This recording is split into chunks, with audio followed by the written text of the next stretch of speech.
우아하고 품격 있는 김은영의 홈스쿨 살롱 북살롱입니다.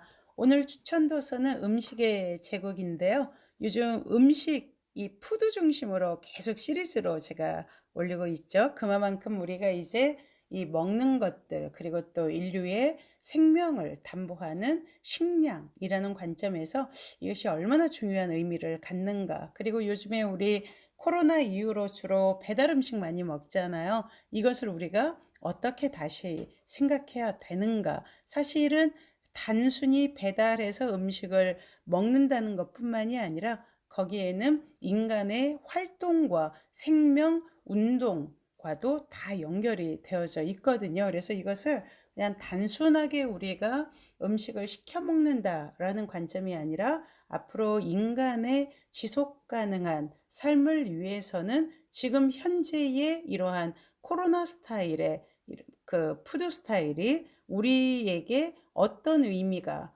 있는 것이고 이것을 우리가 또 어떻게 해석해서 이 미래의 식량 그리고 또 미래의 인간들의 생명줄인 이 음식에 대한 어떤 관점을 가져야 될 것인가 등등에 대해서 좀 많은 아이디어 그리고 또 지혜를 얻기 위해서 요즘에 이 음식 관련 책들을 집중적으로 여러분들과 함께 읽어 나가고 있습니다. 오늘 추천드린 음식의 제국은 바로 RH 코리아 출판사에서 나온 책이고요. 유영훈 선생님의 번역으로 쓰여진 책이네요. 에번 프레이즈와 앤드루 리마스가 바로 지은이입니다. 공동 저자이네요. 자, 그러면 책 표지에서 이 책을 어떻게 안내하고 있는지 잠깐 책의 내용으로 들어가 보죠. 음식의 제국은 16세기 피렌체 상인 프란체스코 카를레티의 15년에 걸친 세계 일주를 따라간다. 이는 인류가 땅에서 기르고 사냥하고 교육해온 먹을거리에 관한 이야기이며 지난 1만 3천 년간 음식이 인간의 운명을 지배해온 과정을 생생하게 서술한 연대기이다. 그리고 우리에게 머지않아 닥칠 의미심장한 미래에 대한 충격적인 통찰이다. 도시, 문화, 예술, 정부, 종교 등 우리가 이른바 문명이라고 일컫는 것은 다름 아닌 잉여식품의 생산과 교환이라는 토대 위에 세워졌다. 미국의 저명한 농경학자 에번 프레이저는 저널리스트 앤드루 리마스와 함께 음식이 지배하는 제국의 노예로 살아온 것이나 진배 없는 인류의 문명사를 흥미진진한 타임슬립을 통해 새롭게 되살린다. 인류의 흥망성쇠가 반복되는 가운데 19세기 파멸적 식민지 정책은 세계의 절반을 빈곤 상태로 몰아넣었다. 그 후유증은 결코 회복되지 못했다. 오늘날에도 놀라운 농업 생산성과 유전자 변형 작물의 이 시대에도 우리는 다시 한번 식량 위기를 겪고 있다. 이 책은 기후의 변화, 연료비 상승, 한계에 다다른 농경지 등의 문제에 취약한 21세기 음식의 제국을 진단한다. 과거처럼 우리도 기근과 불안을 향하여 위태롭게 달리면서 언제까지나 풍족할 것이라는 망상을 지속할 것인가? 아니면 재난을 피할 지혜와 방법을 찾을 것인가? 저자들은 책 전반에서 시종일관 음식이 우리에게 어떤 의미를 주는지 그리고 또 하나의 문화나 나라의 식량이 떨어졌을 때 어떤 일이 벌어질 수 있는지에 대해서 들려주고 있습니다. 그리고 굶주린 세상의 얼굴을 고스란히 보여주는데 전체 책은 식품의 가격, 장터, 식료품실, 그리고 또 농장, 수익 재배와 환경 약탈, 그리고 가격 상승, 물, 미심쩍은 관계, 흙, 생명의 화학작용, 얼음, 우리를 보존하소서, 그리고 3부의 빈주머니에서는 피, 식품 정복, 돈, 홍차와 기근, 시간, 공정무역과 유기농, 슬로푸드, 여기에서 또 굉장히 좀 유의미한 것이 공정함의 의미, 유기농의 의미, 달팽이의 승리 이러한 식으로 해서 우리가 그냥 공정무역이나 유기농 이러면 무조건 오케이였잖아요. 근데 이런 것들을 다시 한번 돌아보게 만드는 부분이 있습니다. 그래서 일단 우리가 결론으로 한번 가보는데 여기에서 탐식가에 대한 이야기로 일단 결론을 시작을 합니다. 결론만 해도 상당히 분량이 되는데 정말 여러분들에게 다 읽어 드리고 싶어요. 이 책 전체를. 자, 그러면 392페이지에 결론 두 번째 장부터 잠깐 보도록 하죠. 한때 신선한 허브와 농어가 인기를 끌었듯이 요즘 유행하는 식재료는 삼겹살이다. 수백만 명의 새로운 탐식가에게 식품은 일종의 패션과 마찬가지다. 하지만 새로운 탐식가는 요점을 놓치고 있다. 음식은 패션이 아니다. 음식은 생존이다. 개인이든 문명이든 마찬가지다. 식품을 패션으로 여기는 새로운 습관은 우리가 직면한 절체절명의 위기를 파국으로 치닫게 한다. 식품 체계가 불안하다는 공포는 일축하기 쉽다. 현대인의 마음에는 이미 너무 많은 시한폭탄이 들어차 있기 때문이다. 가령 핵무기, 빙하, 혹은 은행 등의 공포가 우리의 마음을 이미 지배하고 있다. 지금 현재는 코로나가 온 마음을 지금 차지하고 있죠. 그런데 왜 식료품비로 5달러를 더 쓰면서 망설여야 하나? 휴대폰 벨소리에도 그만한 돈을 지불하는데 말이다. 슈퍼마켓 선반에 마지막으로 달랑 하나 남은 우유병을 보고 존재론적 공포에 떨기도 전 우리는 모두 악성 바이러스나 나노기술 때문에 죽을 운명이다. 정말 통찰이 엄청나죠. 서기 5세기 초 로마의 요리책인 데 레코퀴나리아는 미식가의 식생활을 속속들이 들춰낸다. 오늘날 새로운 탐식가의 부엌 선반에 영광되게 꽂혀 있을 법한 일종의 음식 포르노인 것이다. 이 책은 서로마 제국이 마지막 숨을 몰아쉬던 때에 쓰였다. 곧 그 세계는 종말을 고했다. 지금 이러한 이야기를 하는 이유 중에 하나, 요즘에 우리가 주로 무슨 이야기예요? 맛집, 그리고 먹방 이런 것들 주로 많이 이야기를 하고 완전히 탐식에 지금 몰입을 하고 있는 시대이잖아요. 이러한 시대에 대해서 다시 생각하자는 이야기이죠. 미국의 새로운 탐식가는 천년왕국설을 믿는 기독교인과 어쩐지 닮은 구석이 있다. 그들은 잃어버린 진짜와 삶이 단순했던 시대를 갈망한다. 모두의 손이 거칠고 점심시간은 길었던 시절이다. 화덕에서 구운 농부들의 빵 냄새가 바람에 실려오고 닭고기는 랩이 아니라 깃털에 쌓여있던 때다. 우리의 신라원에 통조림 공장이 들어서기 한참 전의 이야기다. 한 줄기 허무주의가 이러한 향수를 달랜다. 오늘은 폰즈 소스를 바른 방어를 먹고 즐거워하리라. 내일 우리는 굶주릴 테니까. 외식을 하는 도시민이 생선 한 접시에 보통 35달러를 지불하는 이유는 아마도 순수한 식도락 때문만은 아닐 것이다. 즐기고 또 즐겨라. 영국 정부의 과학수석부장관인 존 베딩턴 교수는 2030년경 세계 인구가 83억 명을 돌파하면 세계의 식량 수요는 50% 급등할 것이며 물 수요도 30% 늘어날 거라고 2009년 언론에서 밝혔다. 설상가상인 겁니다. 그는 말한다. 정말 이거 기후 변동도 문제이지만 이거 진짜 우리가 다시 생각해야 될 부분이에요. 최근에는 보수적 성향의 학술지들조차도 지구의 기후 변화 시 식량 생산량 추산치를 너무 낙관적으로 잡고 있다는데 동의한다. 사실 식량 생산량 감소 현상을 처음부터 알아차리기는 힘들다. 지구온난화로 고위도 지역의 식물 생장 기간이 길어지면 일시적으로 세계 식량 창고가 가득 차게 된다. 많은 전문가가 그렇게 예측한다. 하지만 그런 다음에 지구 기온이 2도 이상 올라가면 대부분의 땅은 모기 습지나 불모지로 변한다. 10중 8구 그럴 것이다. 여러분 이거 생각해 보셨어요? 모기 습지로 변한다는 거. 이건 정말 불모의 땅이거든요. 이제는 단기적 처방도 효과가 없어 보인다. 오존 수치를 고려하는 새로운 방법도 무용지물일 판이다. 사람들은 여전히 아이를 낳고 있다. 이 추세가 계속된다면 2050년 전에 세계의 곡물 소비는 56%, 가축 소비는 90%까지 증가해버린다. 역사의 추는 흔들린다. 식품 문화도 생산 방법과 유통 과정도 식품 제국도 변모하고 있다. 영국에서는 폴 맥카트니가 고기 안 먹는 월요일 캠페인을 시작했다. 고든 브라운 영국 총리는 G20 정상회담에서 당시 스타셰프 제이미 올리버를 고용하여 친환경 만찬을 준비했다. 좋은 일이다. 하지만 친환경 실천만으로는 굶주림 문제를 해결할 수 없다. 우리의 식품 체계는 하나로 묶여 있다. 역사상 유례가 없다. 현대 농업 업계는 브라질의 가뭄을 중국의 손해로 이를 다시 뉴저지의 빈 쇼핑카트로 바꿔놓을 잠재력이 있다. 완충 장치는 없다. 어떤 파라오의 옥수수 창고도 연이은 흉년을 이겨내지는 못한다. 지구의 토착 작물은 기업의 이윤에 밀려 사라지고 있다. 토양을 지지해준 고대의 그물망이 엷어지는 것이다.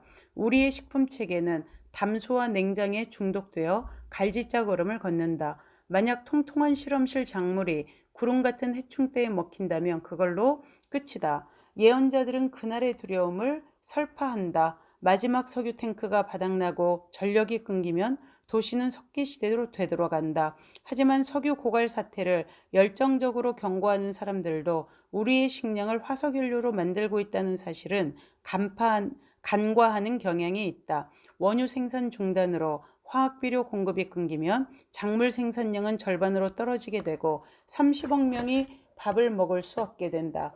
지구온난화는 결국 식품 가격 상승으로 이어질 것이다. 식품 가격은 처음에는 긴 줄에 매달린 풍선처럼 안정적으로 떠다닐 것이다. 그러다가 2050년경에 줄이 손을 떠나 공중으로 쑥 솟구칠 것이다. 투자들은 식품 가격의 실질 인상분 기준으로 현재보다 80%까지도 올라 감당할 수 있을 것이라고 한다. 우리 모두는 기후 변화가 재앙을 불러올 거라는 말에 익숙하다. 하지만 그 재앙을 쌀한바가지 같은 구체적 형태로 생각하지 않는다. 그동안 역사의 추는 풍요의 궤적을 지나왔다. 인간의 어떤 첨단 기술로도 흙과 씨앗, 물과 햇볕이라는 농업의 한계를 떨칠 수는 없다. 인간은 그것을 흉내낼 뿐이다. 온실을 만들고 DNA로 장난을 칠 수는 있다. 하지만 예수가 행한 오병이어의 기억은 여전히 기적으로 남는다. 인간이 땅을 다루는 방식을 바꾸는 것만이 유일한 해답이다. 마법의 작물, 냉각제 폭풍, 농업용수 폭포 같은 인간의 해답은 오직 문제를 악화시킬 뿐이다. 한편 만약 우리가 산업이 아니라 자연을 택했더라면 오늘날 60억 명은 살아남지 못했을 것이다. 그리고 가족이 먹을 양파를 캐거나 여름 딸기로 잼을 만들어 겨울에 대비하는데 모든 여가 시간을 바쳐야 했을 것이다. 철 따라 이동하는 야생 거위가 집 근처 연못에서 언제쯤 쉬어갈지 보려고 달력을 넘기고 때가 되면 동트기 전 습지의 갈대밭에 몸을 숨기고 엽총을 겨냥했을 것이다. 바로 우리의 크리스마스 만찬을 준비하기 위해서 말이다. 이렇게 조부모가 먹고 살던 방식대로 우리도 계속 먹고 살았을 것이다. 이 책이 출간되는 문명을 건설하지도 않았으리라. 다들 풀밭에 코를 쳐박고 장군풀을 따기에도 너무 바쁠 테니까 적어도 쉽게 얻을 수 있는 질소와 지하수가 고갈되는 1980년대까지는 그렇게 살았을 것이다. 그런 다음에는 대부분의 사람이 굶주렸으리라. 프리건족과 무정부주의자는 그들의 유토피아를 꿈꾸며 세계 인구의 약 절반이 사라질 거라고 예언한다. 이 프리건족은 최소의 소비를 지향하는 사람들이면서 환경보호와 그리고 탈물질 만능주의를 주장을 하는 사람들을 이야기합니다. 산업적 농업은 한때 우리에게 커다란 뷔페 접시를 주었다. 하지만 뷔페 음식까지 끝없이 따라 나온다는 의미는 아니었다. 글로벌 경제는 그 본성상 가령 중국 북부에서 환경 문제가 발생한다고 치면 재앙 수준의 식품 가격 폭등으로도 이어질 수 있다. 정말로 그런 일이 일어난다면 현재의 식량 위기는 그저 아이들 장난으로 보일 것이다. 중국에 가뭄이 닥친다고 가정해보자. 종말적 재앙이 일어난다. 잠깐의 불운이 아니다. 중국은 경제 발전에 굶주린 나라이다. 하지만 실제로 배를 줄이게 된다면 더 대담해질 수 있다. 그들은 외국에서 식량을 구입하는 대신 만주와 시베리아로 영토 확장을 꾀할지 모른다. 그래서 핵을 가진 러시아와 국경 분쟁을 일으키면 전 세계가 공포에 떨 수밖에 없다. 미국 미시시피강 유역과 태평원 역시 식량 생산의 막대한 감소를 겪을 가능성이 있다. 그러면 미국은 식량 수출을 그만둘 것이다. 이런 사태가 발생한다면 서방국들은 절박해질 것이다. 그들은 식료품 가격을 유권자들이 감당할 수 있는 수준으로 묶어두기 위하여 다국적 식품 회사를 통해 열대지방 농부들의 임금을 깎을 것이다. 로마인들의 해외 식민지에서 노예 노동력으로 플랜테이션 농장을 운영한 것과 같다. 시민주의적 착취는 테러리스트를 양산한다. 시민사회와 자유주의가 위협받게 되면 전쟁이 일어난다. 이것이 단기적으로는 바나나 값을 싸게 유지할 것이다. 하지만 해소되지 않은 문제는 결국 골마터지게 마련이다. 서방 세계의 도심에서 피바람과 헤엄을 불러올 것이다. 이 모든 것은 긴밀한 관계망으로 연결되어 있다. 현재의 위기가 향후 1, 20년 동안 어떻게 전개될지 말해주는 신뢰할 만한 전망은 없다. 역사책을 넘기고 일기예보를 살피며 추측할 수밖에 없다. 1870년대 대기근과 같은 일을 당하기 전에 말이다. 아프리카에서는 수천만 명씩 굶주리게 될 것이다. 아프리카 난민들이 유럽과 중동으로 물밀듯 밀려들면 국경은 무너진다. 그들에게는 분노와 전염병만이 있을 것이다. 공중보건, 인종화합, 평화는 요원하기만 한 일이 된다. 하지만 농업 대기업은 한두 세대는 더 버텨낼 것이다. 아마도 기름을 더 아껴가며 사용할 테고 콩밥 가장자리에 무농약 푯말도 세울 것이다. 그래도 역사의 추는 멈추지 않는다. 우리의 식품 체계는 변혁을 겪게 될 것이다. 우리는 건강을 해치는 가공식품에 더 익숙해지게 될 것이고 물에 든 질소를 삼키고 고기의 호르몬 유막을 먹는 법을 배울 것이다. 가공식품 마케팅은 한결 더 근사해져서 우리는 화려한 토마토와 뜨거운 치즈가 흐르는 타코 샐러드의 이미지를 소비할 것이다. 여러분, 이미지를 소비한다는 부분이 굉장히 중요한 부분이네요. 싸구려 식품은 단지 역사적으로 유래가 없는 괴상한 먹을거리일 뿐만이 아니라 꼼꼼히 계산해보면 결코 싸지 않다. 풀만 먹여 키운 소, 유기농 사탕무, 공정무역 커피 등은 더 비싸지 않다. 다만 정직한 가격일 뿐이다. 우리는 이러한 제품을 구매해야만 한다. 슬로푸드는 사람들로 하여금 자신이 먹는 음식에 관해 진지하게 생각하게 만드는 좋은 방법이다. 마트 수상 코너에서의 의심, 공동체 지원 농업 트럭에서 사온 샐러리 한 다발, 그리고 이메일 국회 청원 운동 확산 등으로부터 변화가 시작된다. 사람들이 곤들매기 살코기의 푸드마일과 원산지, 깨끗함 등에 관한 정보를 그날의 주식 시세나 축구 경기 점수만큼이나 관심 있어 할 때 우리는 더 나은 세상을 만들 수 있다. 정부는 지속 가능한 농업을 장려하는 감세 정책을 시행해야 한다. 최선의 미래를 대비해 비축을 시작하는 것이 중요하다. 저장탑에 한 철 이상 버틸 수 있을 만큼 식량을 넣어 두어야 한다. 지금 현재 세계는 서커스보다 빵을 더 필요로 할 날을 예상해야 한다. 그러면 적어도 첫 번째 대가뭄은 견뎌낼 수 있을지 모른다. 모든 식품 제국은 교육을 통해 도시 문명을 유지하고 지원하는 전문화된 농장들의 네트워크였다. 식품 제국은 자신을 지나치게 확장한다. 현대 식품 제국도 그렇다. 여기에 모든 기술력을 쏟아붓는다. 현대 세계가 전문화된 농업을 버릴 가능성은 없다. 교육을 버릴 가능성은 더더욱 없다. 하지만 자급자족하는 도시의 모습을 상상해 볼 수는 있다. 그곳의 시민은 나약한 육체를 지녔을 것이다. 싱싱하지 못한 곡식과 공원, 텃밭에서 닥치는 대로 긁어모은 야채를 먹어서 발육 상태가 좋지 않을 것이다. 도시 인구도 많지 않을 것이다. 런던, 리우데자네이루, 요하네스버그 같은 대도시는 그 배후지의 식량 생산만으로는 절대 스스로를 먹일 수 없다. 한 도시가 오직 그 지역의 식품에만 의존한다는 것도 바보 같은 짓이다. 식품 교육이 없다면 국지적 가뭄이나 병충해로 사형 선고가 내려질 수 있다. 공정무역은 지구촌 모든 사람이 굶지 않고 최저 생활임금을 받을 자격이 있다는 혁명적 원칙을 강제한다. 그럼으로써 식품 제국에 지나친 탐욕을 어느 정도는 억누르는 효과가 있다. 유기농 작물은 들판에서 화석연료를 몰아낸다. 그리고 토양의 영양소를 재활용하는 자연농업을 가능하게 한다. 옥수수와 함께 나무와 콩을 심고 산 울타리를 만든다. 건강한 야생 가금류 한 무리가 주변에서 놀게 한다. 이것은 21세기 농업 비즈니스의 가장 좋은 모델이다. 우리의 식품 제국도 어느 정도는 이러한 이상을 받아들였다. 유기농과 자연산의 법적 기준은 만족스럽지 않다. 슬로푸드가 그 대안이 된다. 식품을 생산하고 구입하고 먹는 것은 정치적 행위이다. 사람들에게 이러한 사실을 이해시키는 가장 좋은 방법은 그들이 전통 돼지고기 요리를 아주 좋아하도록 만드는 것이다. 만약 충분한 숫자의 인구가 슬로푸드 개념을 받아들여서 본인의 소비 생활에 반영한다면 현대 식품 제국도 이를 적극적으로 수용할 수밖에 없을 것이다. 지속 가능한 식품 제국이 존속하기 위한 조건은 첫째, 작고 다양성 있는 농장이 그 대부분을 차지해야 하며, 둘째, 식품을 공급받는 소비자가 너무 멀리 떨어져 있지 않아야 한다는 것이다. 이것을 생물지역주의라고 한다.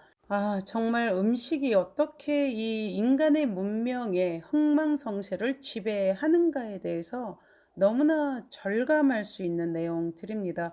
제가 요즘에 농사로서 교육을 시작한 이유 중에 하나이죠.